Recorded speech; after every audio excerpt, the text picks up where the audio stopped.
Selamat sarong. Hello, can I test? Okay. Everybody, welcome to Bali. Selamat datang di Bali. My name is Rosiana Silalahi and I'll be the moderators for today's panel. I'm so excited. Every time we discuss about this issue, I'm always excited. Today we are going to discuss about empowering women in the workplace. Before I start, let me begin with our hashtag today, that is Women for Growth. Please tweet your comment, photos, etc. regarding our discussion today. But I also want to remind you, please keep your cell phone on silent mode, please. I'm so honored to be on the stage with these extraordinary speakers. Let me begin with the one and only Managing Director of IMF, the one who needs no introduction, Madam Christine Lagarde. Always good to see you, ma'am. And actually, we keep the chairs vacant because that should be for Minister Sri Mulyani, but she's still in the meeting. She will be joining us at 2:30. She will join us for sure. And the next side is Vera Zongwi, UN Under-Secretary General and Executive Secretary of Economic Commission for Africa. Her life side is Ms. Priyanti Fernando. She is the Executive Director, International Women's Rights Action Watch, Asia Pacific. And last but not least, Senior Deputy Governor, Bank of Canada, Caroline Wilkins. The economic imperative for female empowerment and the policies that support its achievement are well known, such as boost economic growth, reduce income inequality, and strengthen economic resilience. But in fact, women are still marginalized. They are not represented enough in leadership position, not represented enough in policy decision making. Women are overrepresented in more routine jobs, which is easily replaced by technology. Recent work by the IMF has shown that gender diversity matters. Now, we're going to discuss what's new in these findings. Let me begin with you, Madam Lagarde. You always believe that empowering women is very important in economic. What's new? Okay, let me just backtrack for a second. What we have demonstrated clearly due to the very good work produced by the IMF is that contribution of women and reducing the gap that there is both in terms of labor participation and in terms of wages is good for the economy, is good for competitiveness, and is good morally. But we focus only on the economy, and we decided to go a little bit beyond these excellent general findings that adding women to the workforce, including women in the economy, is good for prosperity. Because what additional work produced just recently, and I'm just about to officially release this work, is that actually there is even more contribution by women than we had initially anticipated. And the value of that research is actually to go deep down into what specific contribution women bring to the economy, identifying that actually because of their differences, whether it's biological, whether it's cultural, whether it is by virtue of the tasks that we have often been associated with, we provide something that is different from what men provide. So men and women complement each other, and as a result, cannot be actually substitute.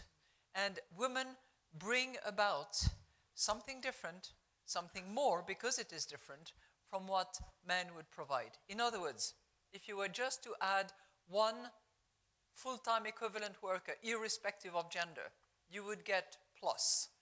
But if you bring about somebody who is not just a normal full-time equivalent, but somebody who is coming from a minority present in the workforce, i.e. a woman, then you get an additional upside as a result. So I think that's the key finding. It's that because of that complementarity between men and women, bringing in more women who are currently in more minority than men actually delivers more value than was initially considered. So it makes the case for bringing women to the workforce. That is the first big finding. There's another study that I will show you. This is just teasing here. There's another study that I will show you in a minute when you ask me about the future of work and the role of artificial intelligence, new technologies, and all the rest of it. Digital, but that one is really fascinating. Okay, I'll get back to you soon. I'm going to Ms. Fernando. Sorry, Dr. Zongi. Tell us about your experience. Are there economic sectors that you see most likely to bring women into formal employment? If so, how can we promote these sectors given importance of gender diversity? Thank you very much. And let me start first by thanking the International Monetary Fund, but in particular, Madame Lagarde, for having me here and the Economic Commission for Africa. I think that there is never enough women doing work around women and talking about the importance of women. So this is particularly important. And I think coming to your question, normally when we talk about women, there's always this tendency to say, what's the sector we should put them in? But I think as economists, we normally say we don't want to pick winners. We want to create the conditions for winners to emerge. And I think that's one of the powerful things about the report. It shows in some sense that if you start with the premise that it's important to get women into work and that women's employability is important, then the question becomes, what is it that you need to do to make that happen? And I think that the work that is in the report, some of the work that ECA has been doing around women, shows us, for example, that if you increase access to electricity, women, the employability of women goes up by almost 9%, and we have some work that we've done on this in South Africa. And that just by definition, getting women into work, it doesn't matter the sector, increases GDP in Tanzania by 2%, GDP in South Africa by 10%, GDP in Egypt, and if there are Egyptians here, by almost 34%. So it is, I think we start with the premise that we just want to get women into work, and then we ask the question, what is the sector in which, it may be the most effective? And then we say, if we can improve electricity, then women don't need to work too hard, or women can actually cook, store, and do something else, and then they can go into a different profession. If we can help with childcare, then women can do better. If we can help with access to finance. So I'm answering your question from the infrastructure side first, is to say what is the infrastructure that allows women to get into work. Now on the continent, we know that many women, particularly in rural areas, work in the agriculture sector. But we also know that particularly on the continent, 80% of the land is owned by women, or at least by men, or at least is notionally owned by men. 80% of the land, 70% of rural women work on the land. So if we say that we want more women to do agricultural work in a manner that is productive, because we do not only want women to go to work, we want them to actually have productive, efficient employment. And again, employment that makes them more prosperous. And so we see that there are constraints to access to owning the land, which is, I think, one of the perennial constraints that we have on the continent, and a lot of work is being done in that light. But once you own the land, then you also need access to financing to be able to get the right technology that will allow you to do that better.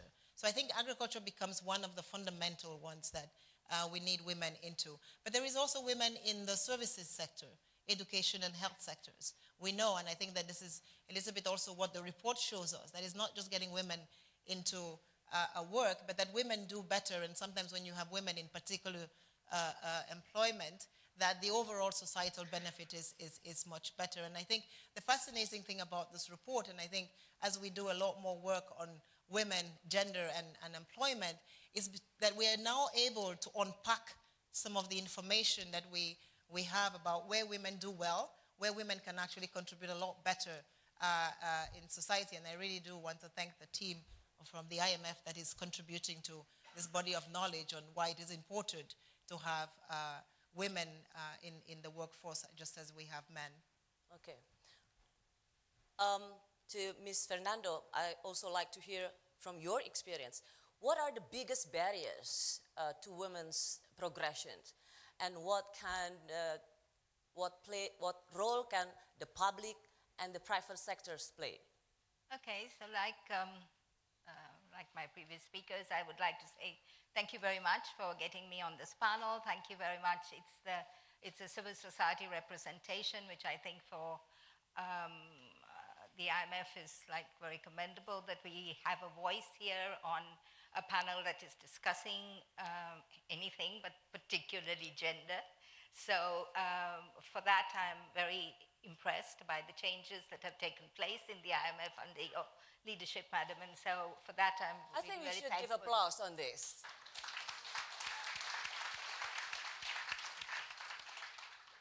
But I work for an International Women's Rights Action Watch, Asia Pacific, which is a women's human rights organization.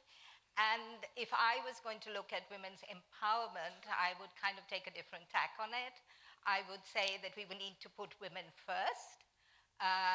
We need to look at women as people and as human beings. And while there are constraints maybe for the IMF to do this, I would think that just considering women as being mobilized for economic growth is insufficient. So my hashtag, for example, would not be women for growth, but would be growth for women. And I think that's a challenge I would like to put to the IMF, to think about a different way of looking at growth so that it would actually empower women.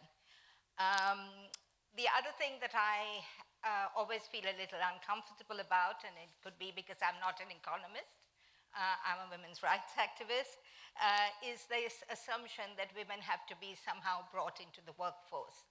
And it gives me the feeling that we think that women are not working. And I think if you walk around Bali or you walk around any city in the world, you don't see women sitting around having a beer and playing cards. I don't think that's the situation. I think women are working all the time. I think what we don't know as economists is how to count that work. That work is not being counted, both literally because it doesn't come into the statistics, and metaphorically because it is not valued. And I think that's really important because women are working in many sectors. Women are particularly working in the care economy, and I'd like to talk a little bit more about that, but women are also in the unpaid family labor, in informal employment, at the bottom of global value chains, in precarious jobs. And so in the care economy, and here are some numbers, somebody's calculated that 16.4 billion hours per day is spent on unpaid care work, which is like about 2 billion people working 8 hours per day without any money or any remuneration. In Asia Pacific, women spend 4 times more time on care work than men do. Another calculation is that if it's valued on the basis of a minimum wage, it would actually, care work could contribute to 9% of the global GDP. So I'm just a little bit surprised that all these years we haven't actually managed, A, to count care work, and B, to actually bring it in, count it in both ways, both statistically and, well, statistically yes, but more to evaluate and bring it into our national accounts and our whole GDP counting. And then, of course, there's all the other things that the previous speaker spoke about unpaid family labor, largely in agriculture, and women in the informal sector. So my answer to your question, straight answer to your question, is that one of the big barriers is about the way we think about how women work. And if is you it want from to men or us, from women, the way we think? Sorry? Is it the way we think from men or us as women? No, I just think the way society thinks, and societies all over the world are very largely patriarchal, and so they do not think about, they devalue women's contribution. So it's women are contributing to the economy. Maybe there needs to be some thinking about how we can actually count that and bring it into the economy, because it's not that there is an unused pool of labor out there that's waiting to come in. So that's, let me stop there for the moment. All right, now to Ms. Wilkins, you are in top level management. Why do you think gender diversity is important in policy decision making? instrumental because you can just imagine that what considerations are brought to the table, whether you're debating public policy generally or you're debating monetary policy, is going to be a reflection of who you are. And you're more likely to get that diversity of thought that is instrumental to sound decision making if you have a balance of men and women at the table. And diversity in other dimensions as well. And perhaps the best example is the one that you just provided in a sense of how do you measure output? How do you measure GDP? You know, the people that decide are going to think about the things that we should value, and it's possible that men and women may value different things.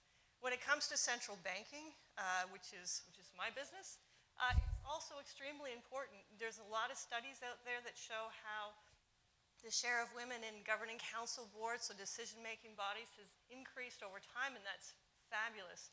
And it's allowed people to do studies to see whether or not, in fact, like Madame Lagarde said at the beginning, people think differently depending on their gender. And in fact, they find, yes, there's some studies that show that in fact, governing council boards that have more women tend to be a little more hawkish. That means they're more likely to want to increase rates faster. I don't know if that's true. I couldn't speak for Canada in that dimension, but these are interesting results.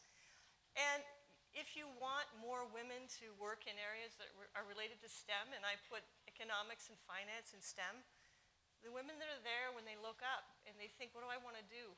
They're going to need to see charismatic and inspiring women up there, and they can say, I want to be like them.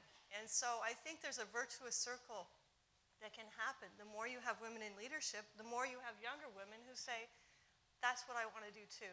And so I think there's just a number of reasons. And the final one I'll put to people is that we live in a world where people wonder about decision-making bodies, and they're losing a bit of trust in them, especially if they're public, but also if they're private. And they say, are these decision-making bodies reflecting what I'm concerned about?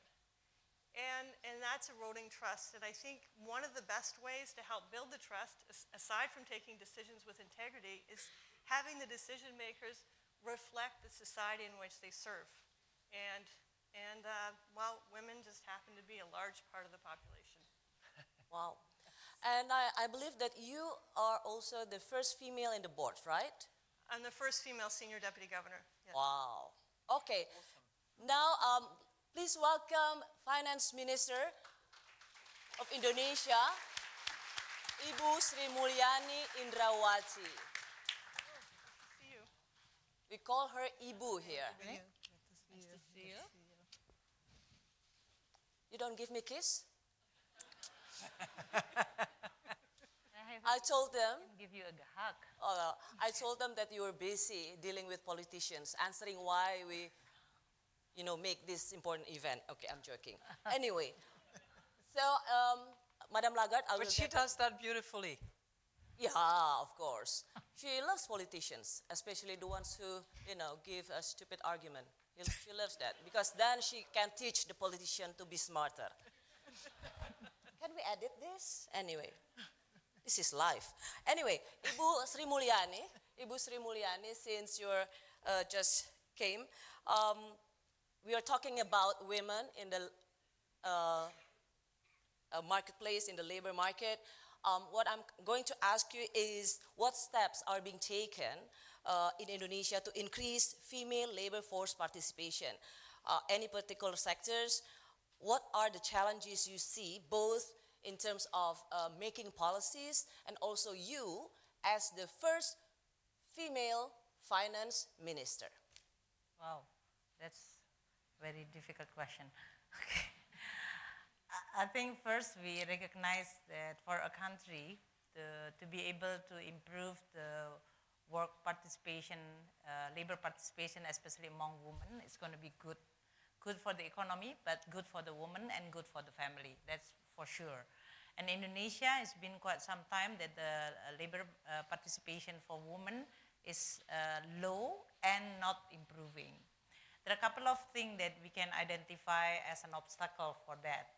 First, of course, if you can talk about the supply and demand. The supply side on the woman's side in this case.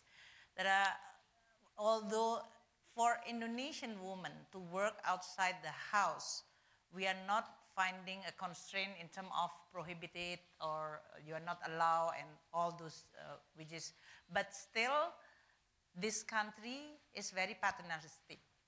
So in a way that women being seen of more a secondary in terms of the income generating activity and being seen as a second priority for them to actually take or in charge for the family, that is like a norm. And that's why maybe first that we need to address the issue about this norm, that creating an obstacle for women to then work and be more confidence and participating in labor force. Second one, I think in terms of the nature of women, and this is also happened and I observe in many of my own experience when I work at the university, but now most importantly when I'm in a Ministry of Finance. Many of the young women, when they enter the labor force, they're actually very excited. But then when they face with the real, what you call it, time dilemma, at least we count it time because we are all women and men, we only have 24 hours a day. So when they are getting married and have a family and then getting pregnant, everything suddenly it's become the burden of women. Especially it's become a burden of women because you have to carry baby, you are the one who pregnant, you are going to deliver, and then motherhood is always being seen as a woman job. And this is exactly then creating the burden for the woman to continue work while at the same time they have to carry the role as a mother. Without any support from policy, I think it's going to be very impossible. Many Indonesian family, if you are coming from middle upper class, you can afford to have a domestic worker to support you. But if it is not, it's really become a trade-off that's impossible for them to address. So for us, meaning that if you want to see the labor participation of women, you have to be able to reduce this trade-off or burden. And what kind of policy? In more established institutions, like in our institution, Ministry of Finance, it's becoming now a best practice, mandatory, but even in this case, we have a championship for an office who provide a woman-friendly office. So you are providing childcare, you are going to have a breastfeeding room, all those things is being provided. It's not mandatory, but I make it as mandatory. As a, what you call it, affirmative. It's not mandatory, meaning it's not in the policy in this case, but we put it. So I visited in Medan. They are very, very proud because knowing that Ibu Menteri is going to visit. So they provide me with all the country visit and the office visit. And it's very lovely. They have a cafeteria in which they provide lunch. And then on the side of it is a playground for children below 5. And then also the breastfeeding room. I think this is going to at least creating less tension for the woman. The third is, I think some women also still feel that some of the occupation is being perceived as just a man's job.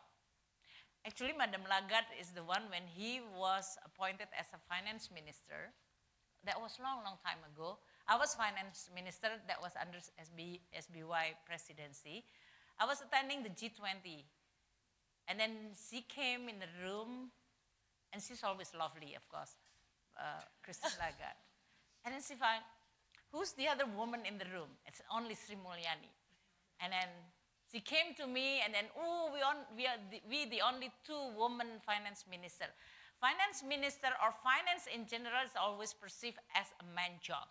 Yes. This is really male-dominated, and that's why for us, really working together is very important.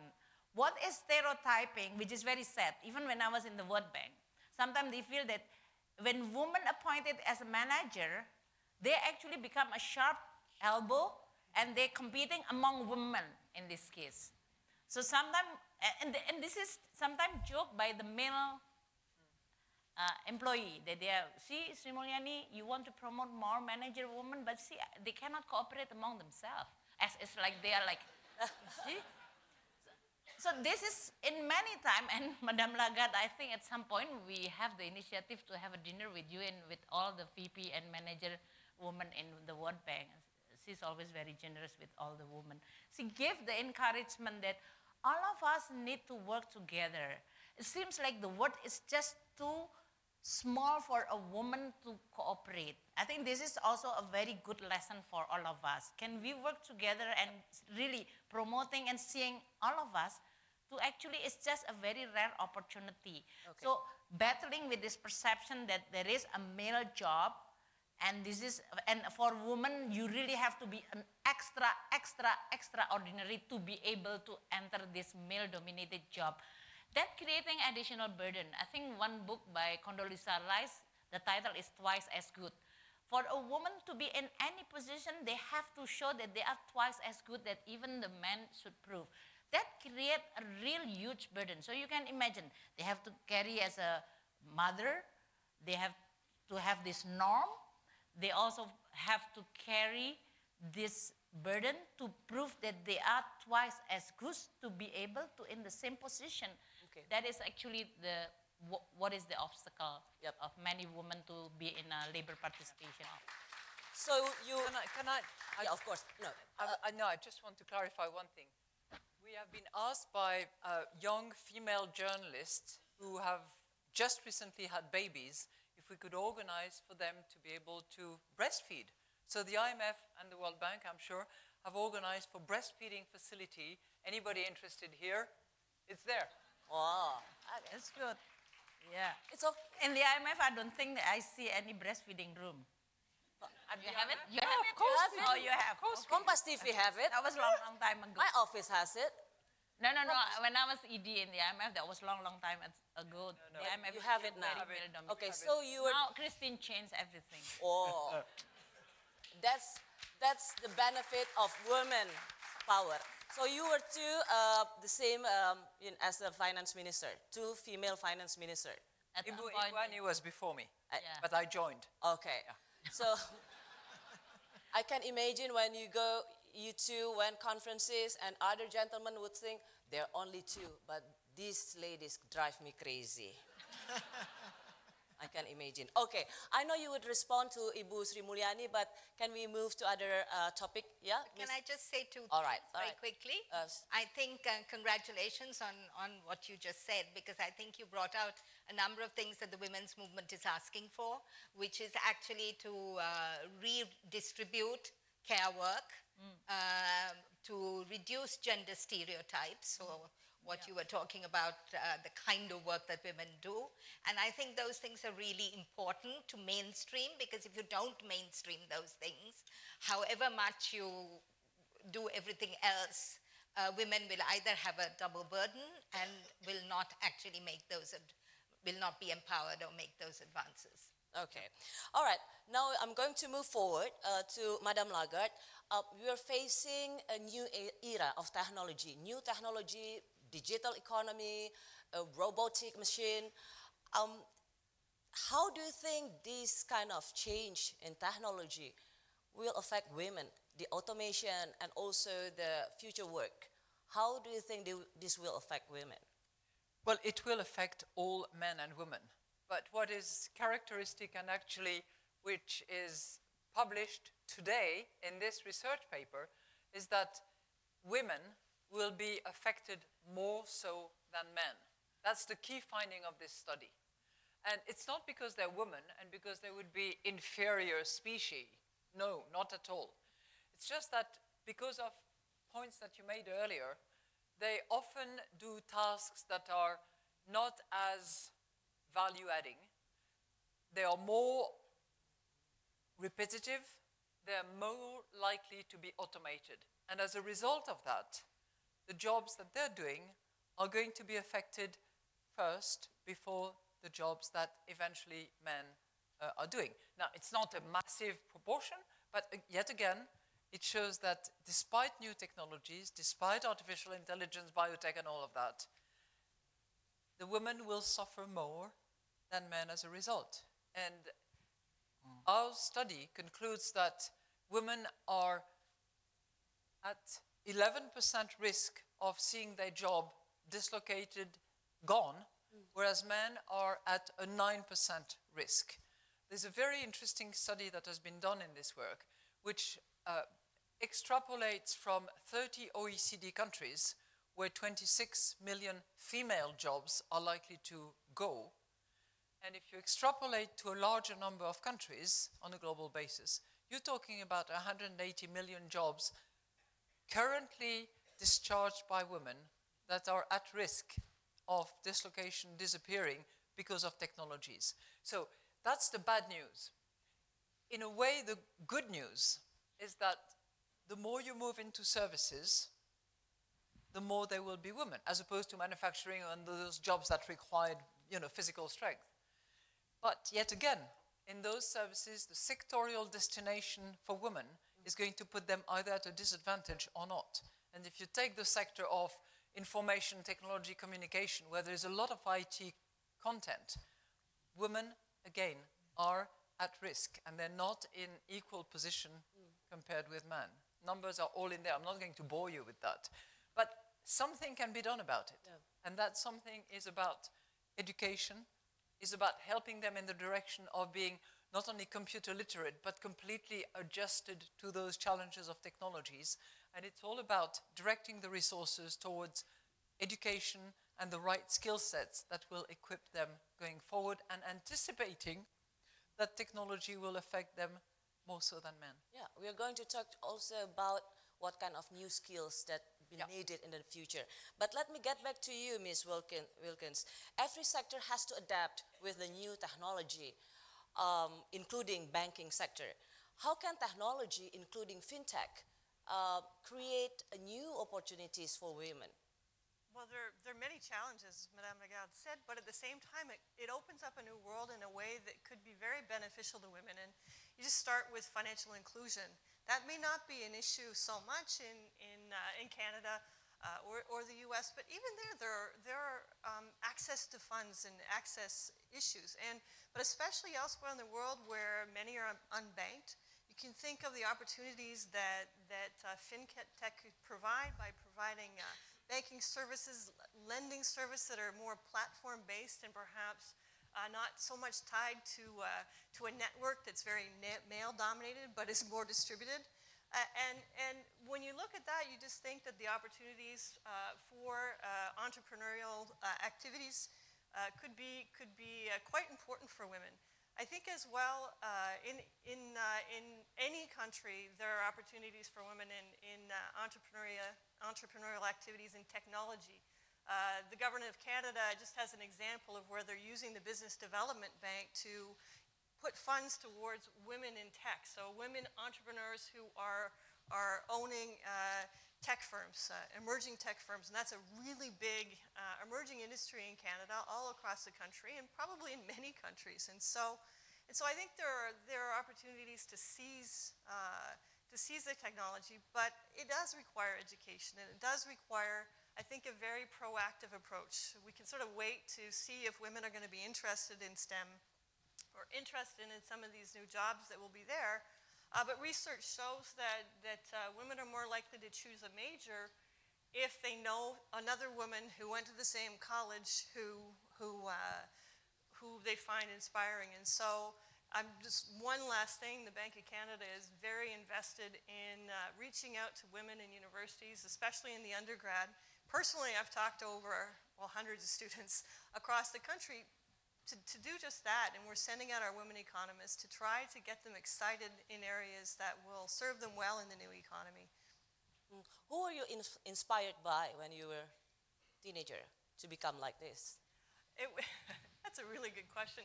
When I was a teenager, there weren't a lot of women leaders in finance at all, so I wasn't inspired by a woman. But as you were not inspired by women? No, by a talking about women issue here. By a particular woman. I was inspired by actually male leaders. I hate to always pick one who I thought were doing really good work for the country in a way that would serve people. Yep. But as I moved up, there are other women who, as I moved along in my career, who became leaders. And that was extremely important. Yep. And so Madame Lagarde is one of these women, and there are others who you look and you think, this is somebody who, you know, I admire and is doing an important job. And I think that's what women need more of. Yeah. You all are the inspiration for all women. Please give applause to all these inspiring women.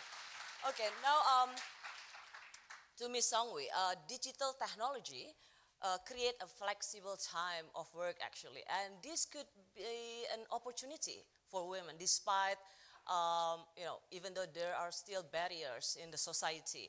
So tell us, what are the challenges that developing countries face to bridge the digital gender gap? Thank you very much. I think the first one, just building up on your point, is about making the women that are already in the digital space more visible. And I think there are quite an amazing number of young women, African women I was going to say, but young women globally that are in the digital space. And I think that, at least for me, but probably for many of you, and we'll test it in a few minutes, a few years ago, 2-3 years ago, the movie Hidden Figures came out. And we found out that it was basically 3 black female mathematicians that allowed man to put, you know, now we say man, that allowed man to put a spaceship into the moon. We would never have known about these 3 black women. Now let's run a test. Can anybody name the 3 ladies? You can name the first man that landed in the moon, but does anybody know the name of the 3 ladies? Sorry? Dorothy Vaughan, Ellen Robinson. And this is the reason we don't know. We don't even know the names of the women that took the first, you know. And I think this is the point. We need to make the women visible. And I'm sure there are examples like this in all of our countries of young women that are doing amazing things in the field of science and technology. And they are not visible because in front of them are other people that take the credit.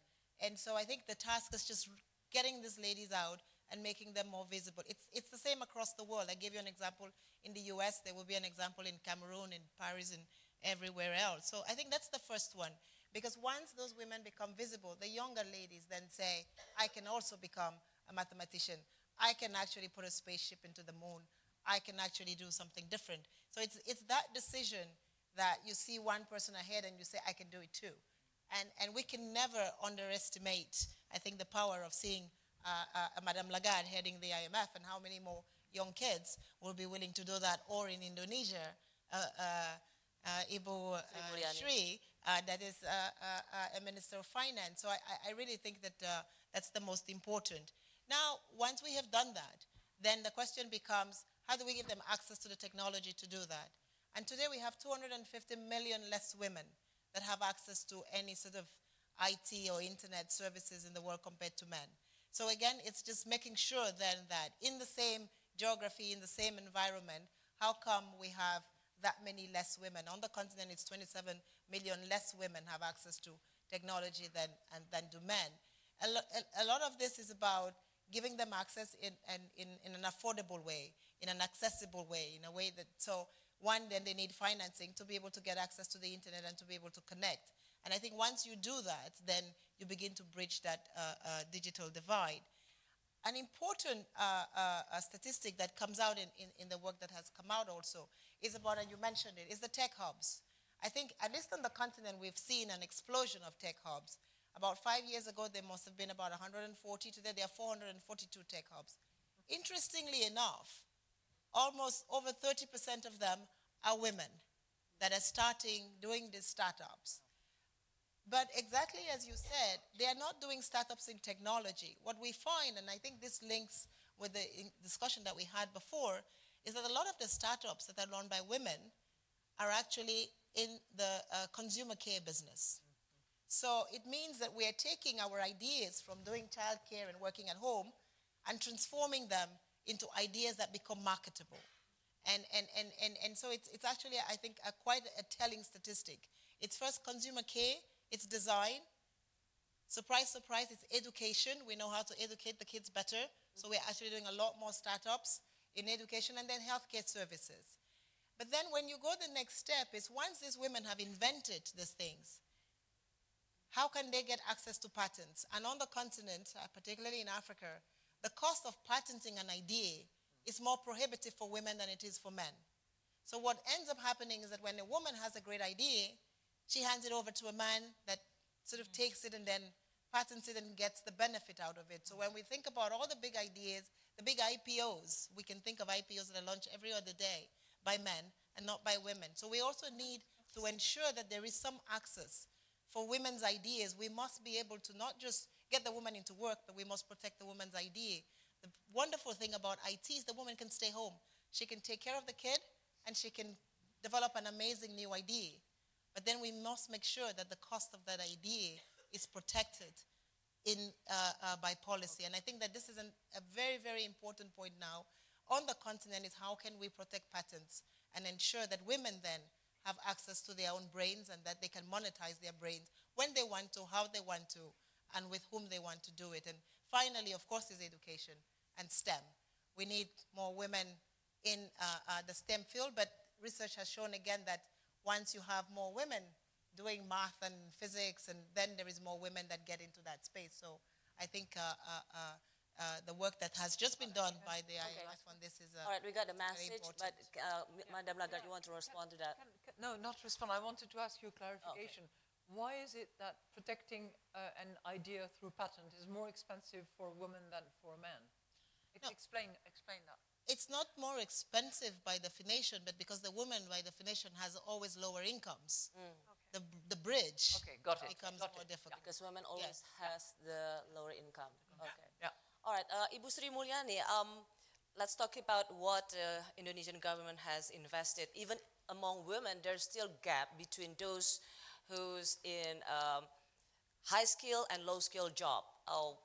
What policies should Indonesia invest in early on to increase more young people to be interested in entering sectors like science, technology, engineering, math, etc.?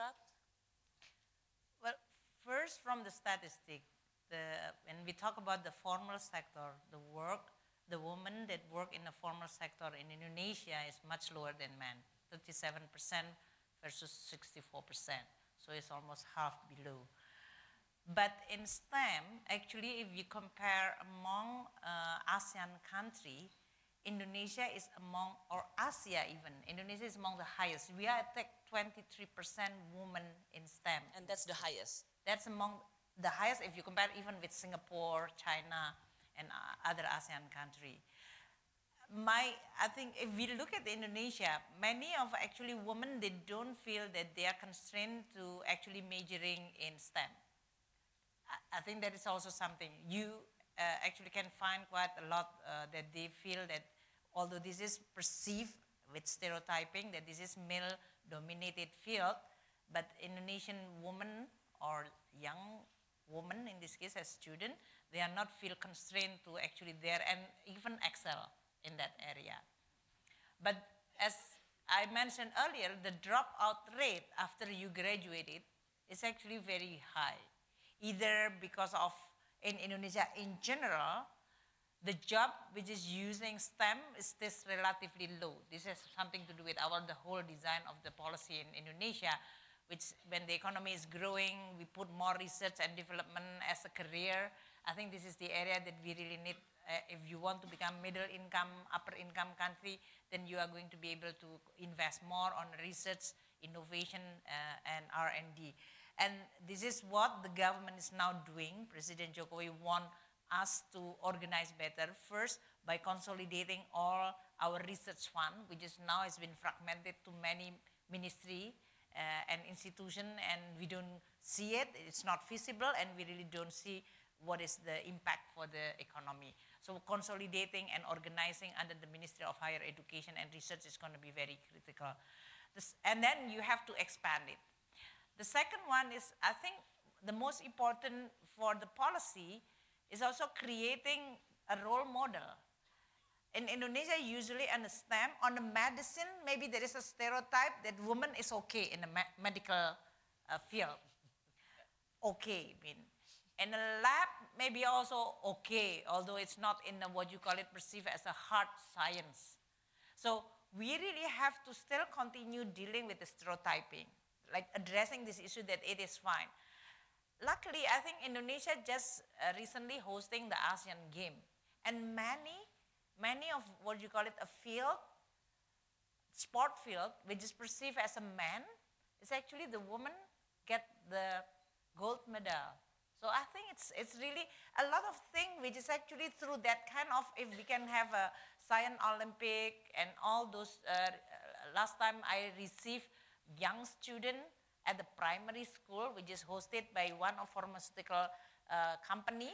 They are already doing for 8 years in a row championship of research at the very early level, that is primary school. Most of them is actually women, Christine. Wow. Out of these 15 that they are visiting me, because they are then invited to go to Jakarta, and then one of the activity in Jakarta is going to see any woman figure or any public figure, and they requested to have a meeting with me, and 15, almost 3/4 is women. Actually, it doesn't surprise me. We know that women smarter than men. Yeah. Doesn't surprise me. Smart, Bu. they smarter in academic also. If you look at the GPA, on average, they are actually also much better than men. But in the work, the survival rate is lower. And that is something that we really need to look at, what we just discussed, whether the drop rate is because of this, the uneven playing field, because the women have to become a woman, meaning that they are pregnant, they are all those things. Or is there any hindrance which is coming from legal norm, which is adding to all this? But it is again and again. In STEM, I think Indonesia is doing, we don't discriminate, and I think in terms of interest, the supply in this case is quite equal. Okay. But how to make sure that they are not going to drop out? This is another area, and that has something to do with the total economy and how we develop as an economy with many policy that is allowing for this innovation, creativity, and then also for the woman to be able to survive. And if I can comment with what Farah mentioned earlier, with the digital and the technology which is allowing flexibility, this phenomena is definitely addressing the issues to some extent. This the dropout rate because of the time inflexibility giving more burden for the woman.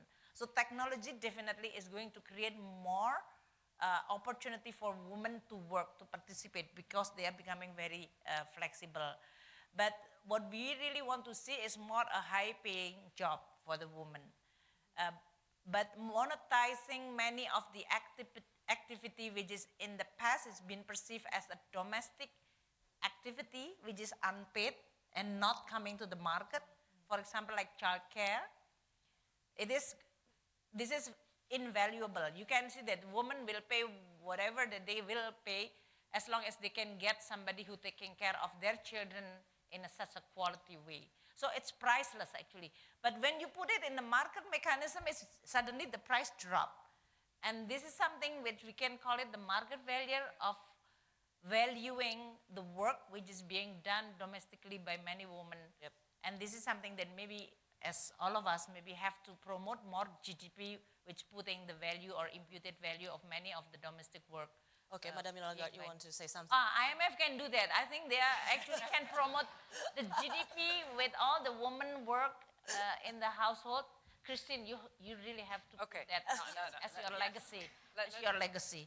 I'll come to that because that was a point mentioned by Rintia as well. I want to congratulate you on what you do for physical exercise, gym, and encouraging young female athletes. Because we need to encourage and celebrate women who win.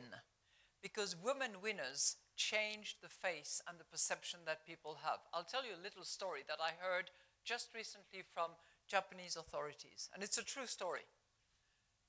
Tennis as a sport in Japan was not regarded as a really high-value sport when it was played by women, until a Japanese woman won the US Open.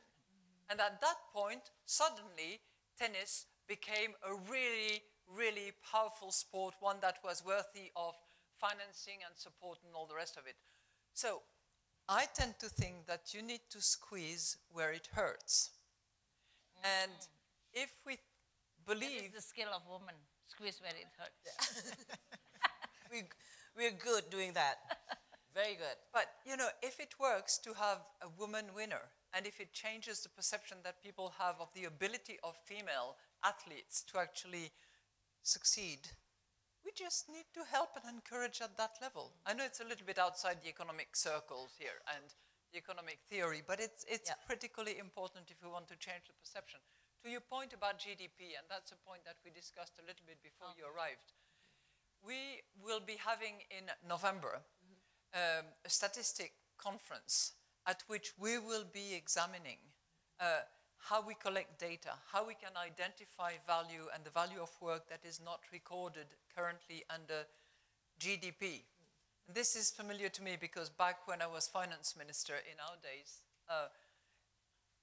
France, as president of the G20, actually pushed the identification of the non-GDP recorded work. There was a fantastic commission with Stiglitz, Amartya Sen, and other luminaries, and they did produce that report. And yes, it is true that there is huge value and it's not accounted for, it's not reported, and we need to explore that further. So yes, we will take up that challenge. Very good. It's not only about us, it's about the whole community embracing it. All right. Okay, I just got a message that we only have like 5 minutes left, so we have to move pretty quick. This is the last question for you, Ms. Fernando. What skills do you think the most important thing in the near future? And how can we make sure that both female and male equally benefit from these skills? This conversation has been a little bit surreal for me because I think I work a lot with women. I mean, it's not that it's not an important conversation to bring women into STEM, but there's a load of women out there who have no even option of finishing school, let alone getting into STEM. And I'm sure you know that in Indonesia, and it's all over our Asian countries and developing countries. And that is largely because, again, this whole business of care work is stereotyped as women's work. It's not available, affordable care is not available in the public sphere. And so women are just bound, they don't have a choice. That's what they have to do. And even some of the things that you were saying is about, okay, digital technologies will help women work at home. But how do we give women the choice, the same choices that men have? And that would be to is to take the domestic responsibilities, to share it within the family, to share it between the private and the public sectors, right? The household and the public sectors, to provide public care. So I think that's one thing that I think is really important, because otherwise you will find girl children dropping out of school to look after their younger kids. You will find women walking miles. And the other thing, of course, is infrastructure. We are talking about how do we create that enabling environment. The infrastructure, particularly in rural areas, is so dismal in many places that women spend a lot of time just actually, say, fetching water, for example. So how do we actually do that? And the other thing I think I want to remind, especially these very distinguished ladies on this panel, is that sometimes for us to get to that, and I think the Madam Minister mentioned it, for us to get into that to get into the important decision-making positions, we have to delegate our childcare to someone else, right?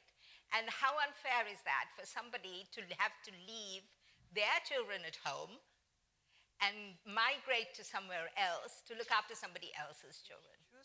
I think that's what is the impetus for international domestic migration, domestic worker migration, and I think those are some issues that we really have to talk about in addition to some of these issues that very important things we talked about right now. Okay. Madam Lagarde, you say something? Or this is my last question for you. Okay. Or But can I follow up on that? Because first of all, you know, even surrealism can be really of great value as art has demonstrated. But, you know, to your point, I think it's important that the choice be there. Yes. And if you actually account for the value of the work that is provided at home, be it by the mother or by the father or by whoever is that person, number one. And number two, if you eliminate the discriminations that apply against women in about 90% of the countries that are members of the IMF, we still have discrimination, where a woman will not inherit as much as her brother, where a woman will not be able to go to work without the husband's permission, and so on and so forth. So we need to make progress on both accounts.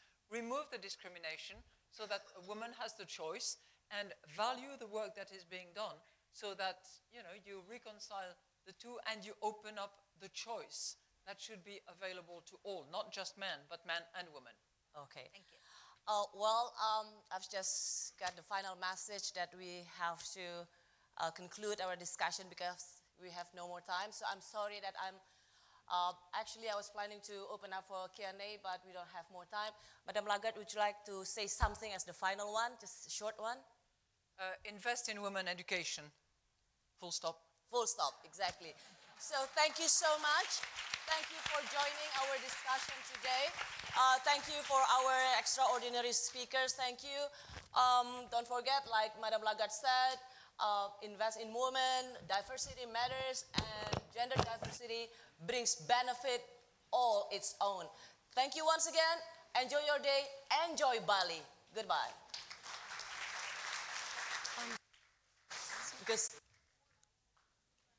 Ladies and gentlemen, please remain seated while the delegation departs the auditorium. Thank you.